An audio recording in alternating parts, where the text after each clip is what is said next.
So funny enough, I think there's a common gospel thread in this gospel reading we just heard and in the gospel reading that happens to be today for Latin Mass, which I got to celebrate this morning at the cathedral. And I think that common thread is basically, what are we willing to do for the sake of the kingdom of heaven? How far am I willing to go in this pursuit? Am I going to go, at least stick my toes in? Am I going to dive in head first? How far am I willing to go? There's a lot of really strange characters in the history of Israel, and even a strange character that was in the gospel reading for Latin Mass today. This character of the dishonest steward. So he's this weird character, one of my favorite gospels just because the story is so absurd.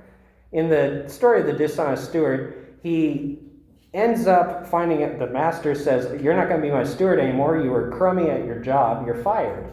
But before he's fired, he calls his master's debtors and changes their debts. So he's being dishonest with this wealth even. But at the end of the story, he's commended for what he does, which sounds ridiculous. He's stealing from the master. He's been a no-good servant, and yet he's commended. Why? Because he's willing to do whatever it takes to make sure he's okay.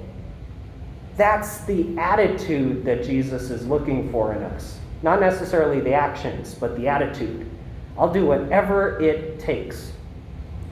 And so again, in this gospel reading, you find this treasure in some field that you don't own. I mean, we in West Texas understand mineral rights. If you don't have mineral rights, you don't own the stuff in the ground. So you have to go buy that field so that you can own the treasure. And so, even more than just the logistics of how to buy and sell things, he sells all that he has to buy the field. Everything. He stakes his whole claim on it. And again, with the fine pearls, when he finds the pearl of great price, sells all that he has and buys it. Willing to go to whatever lengths to get this treasure, because this treasure outshines every other treasure. Take this to a spiritual level in the history of Israel. You've got Rahab, for instance, the harlot, who is not of a good reputation. Yet in the book of Joshua, she hides the two spies from the Israeli camp in her home, up on the roof. And she says, in exchange for this, whenever you take over this city, spare me and my family. She stakes her whole claim on it, her whole people's livelihood. I mean, so much is staked on this claim. And as we maybe know from the story, the Israelites march around 7 times the city of Jericho, and the walls come tumbling down, and they put to the sword everybody except for Rahab and her family. Another great story is the story of Jacob, who is eventually named Israel. And Jacob ends up taking the birthright from Esau.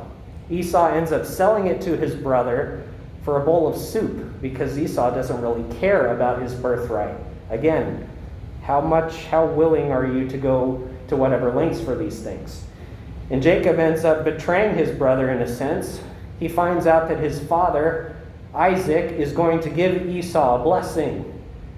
And so he tricks his father, who is blind at this point, into giving him the blessing by putting on sheepskin because Esau's a hairy guy, and so he feels him. And he puts on Esau's clothes because he smells like Esau then. So he goes to whatever lengths it takes to get the blessing. I hope my point is made enough here. What lengths are you willing to go for the sake of the kingdom of heaven? I've heard of and probably done some ridiculous things for the lengths of all sorts of way lesser realities I've reached for. Maybe I've stayed up too late to watch something that I really wanted to watch when I know I needed to sleep. I mean, that's a minor thing. But what have I done for the sake of the kingdom of heaven?